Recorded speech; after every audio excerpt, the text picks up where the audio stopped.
নমস্কার বন্ধুরা, ঘরকন্না ডেলি ব্লগে তোমাদেরকে আরও একবার অনেক অনেক অনেক স্বাগত। তো তোমরা সকলে কেমন আছো? আশা করছি ভীষণ ভালো আছো, আর আমিও কিন্তু ভীষণ ভালো আছি।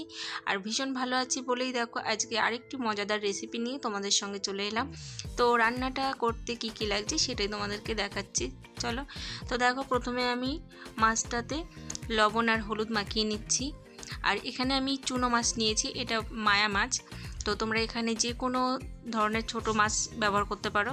এরপর আমি দিয়ে দিচ্ছি কড়াইতে সর্ষের তেল। তো তেলটা হয়ে আসলে এর মধ্যে আমি মাছগুলো একে একে ভেজে নেব। আর যেহেতু এখানে চুনো মাছ, তো এখানে একটা একটা করে ভাজবো না, একসঙ্গে সবগুলো মাছ দিয়ে দিয়েছি। আর এই মাছটা তোমরা শুধু করতে পারো কিংবা আলুর সঙ্গেও করতে পারো।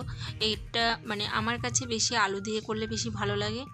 আর মানে এমনি শুধু মাছ করলেও ভালো লাগে, কিন্তু আমার মনে হয় আলু দিয়ে করলে আরও বেশি বেটার লাগে। তো সেই জন্য আমি এখানে আলু ব্যবহার করছি। আর যদি তোমরা চাও শুধু মাছ করতে, সেটাও করতে পারো। আর এই মাছটা যতটা সহজ রান্না করতে, খেতে কিন্তু তার থেকে অনেক বেশি টেস্টি লাগে। আর বিশেষ করে গরম ভাতের সঙ্গে খেতে তো দুর্দান্ত লাগে। তো তোমরা নিজেরাও খেয়ে দেখবে, আর অবশ্যই কমেন্ট করে বলবে যে কেমন লাগলো তোমাদের।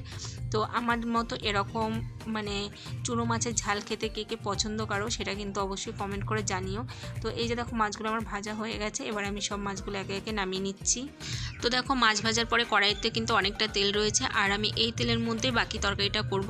প্রথমে দিয়ে দিলাম কালো জিরে, তারপরে আমি পেঁয়াজ কুচি, এবং তারপরে দিয়ে দিলাম আলু। আর আলুগুলো লম্বা লম্বা করে, বেশি একটা মোটাও না বেশি একটা সরুও না, সেরকমভাবে কেটেছি মিডিয়াম মতো করে।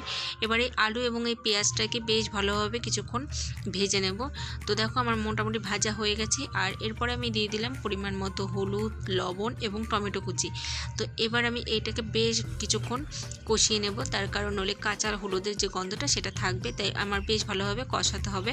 তো দেখো, মোটামুটি আমার ভালোই কষানো হয়ে গেছে। এবার আমি দিয়ে দিচ্ছি সর্ষে বাটা। আর যে বাটিটাতে সর্ষে বাটাটা ছিল, সেই বাটিটা ধুয়ে আমি বাকি জলটা দিয়ে দিয়েছি।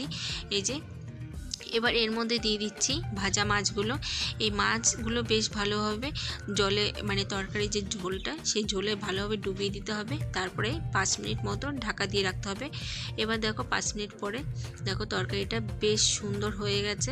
আর আলুগুলো যেহেতু আমি আগে অনেকটা ভেজে নিয়েছিলাম, তাই আলুগুলো বেশ ভালোভাবে কিন্তু সেদ্ধ হয়ে গেছে। আর এটা দেখো, খাওয়ার জন্য কিন্তু পুরো রেডি। আর এটা কিন্তু গরম ভাতের সঙ্গে খেতে কিন্তু দুর্দান্ত লাগে। তোমরা যখন খাবে সেটা কিন্তু অবশ্যই কমেন্ট করে জানিয়ে যে তোমাদের ঠিক কেমন লাগলো। তো চলো, আজকের ভিডিওটা আপাতত এখানেই শেষ হচ্ছে। আবার কালকে নতুন আরেকটি ভিডিও নিয়ে